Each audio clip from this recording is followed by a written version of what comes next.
you're welcome back again. We're going to solve for the value of m from this beautiful equation by giving that 4 over m multiplied by 4 over m is equal to m over 4. So we're looking for all the value of m that will satisfy the equation. So the first thing we're going to do, if you look at the left hand side, we can multiply direct. 4 multiplied by 4 is going to give us 4 raised to the power of 2, which is the same as 16, then over m multiplied by m is going to give us m to the power of 2, which is going to be equal to m over 4. So the next thing we're going to do is to cross multiply. M to power 2 multiplied by m. Recall that when you have the same basis and there's multiplication, so therefore we just write one of the base and add the power. So here is multiplication with the same basis. So m now is going to be the base, then we just add the power. 2 plus 1 here, because m is the same as m to the power of 1, is going to give us 3. So m to power 2 multiplied by m is going to be m to power 3, which is going to be equal to 4 to the power of 2 multiplied by 4. We can rewrite this as 4 to the power of 3.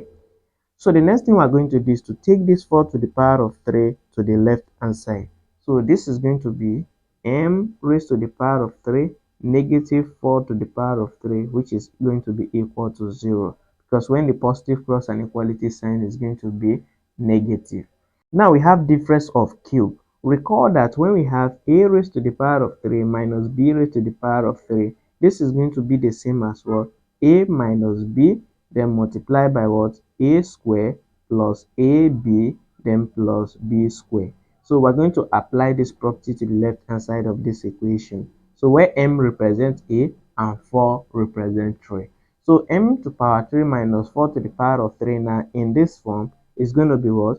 M minus 4, then multiply by what? A square is going to be m square plus ab is going to be 4 and m. So 4 multiplied by m plus b square is going to be 4 square. So everything will be equal to 0.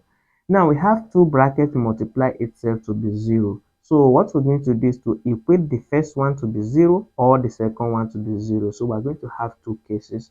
So we equate the first one, m minus 4, to either 0 or m square plus 4m plus 4 square. 4 square is going to give us 16, which is going to be equal to 0. Now here we're going to solve for the value of m. So when we take this negative 4 to the right hand side, it's going to become positive 4. So therefore, m is equal to 4. So this is one of the solution. And remember, since m is raised to the power of 3, our expectation is to get 3 possible solutions that will satisfy the equation. So this is the first value of m. Now to look for the remaining value of m, we are going to solve this quadratic equation, which is second cases. We call this quadratic equation because the highest power of the variable here is 2. And remember, we have different methods of solving quadratic equation. But in this case, we can use factorization. So therefore, we are going to use formula method of solving quadratic equation. And using formula method, we have 3 unknown, which is a, b, and c. So a to be equal to a is the leading coefficient, which is what? Coefficient of m squared, which is 1. Then b is the coefficient of the middle term, which is 4. Then c is the constant, which is 16. Now we're going to recall the formula. So the formula is giving us what? X equal to, so we're looking for m. So the formula will be what? M will be equal to minus b, then plus or minus square root of b square minus 4ac, then everything all over 2a. So this is the formula, quadratic formula. Now we're going to substitute into this formula. So m now will be equal to minus b is going to be minus 4 plus or minus square root of b square is going to be 4 square, which is going to give us 16, minus 4ac is going to be what? 4 multiplied by a, which is 1. 4 multiplied by 1 is 4. Then c is 16. Then that one, 4 multiplied by 16, is going to give us 64. So everything all over 2 multiplied by a, which is the same as 2 multiplied by 1, is going to be the same as 2. So the next step is to simplify further.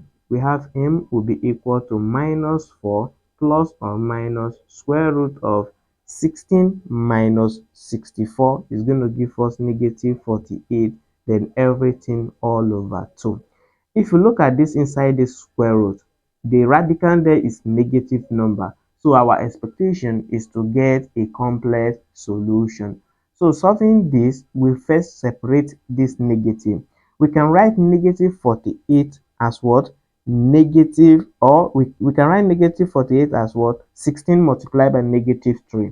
M will be equal to negative 4 plus or minus square root of negative 48 is 16 multiplied by what? Negative 3. So everything will be over 2. So the next step, we have M will be equal to negative 4 plus or minus, when we take the square root of 16 is going to be 4.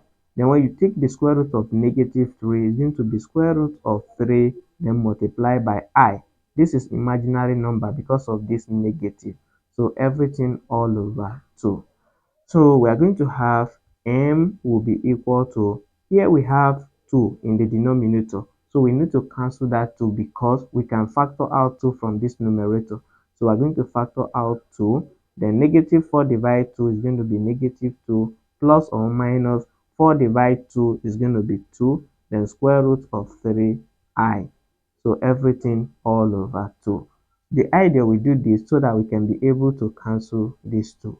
So that m now will be equal to negative 2 plus 2 square root of 3i, or m will be equal to negative 2 negative 2 square root of 3i. So this is the second solution and this is the third solution. These two solutions are what we call a complex solution. But the first solution, which is m equal to 4, this solution is a real number. Thank you for watching, and please don't forget to subscribe to my YouTube channel for more videos like this.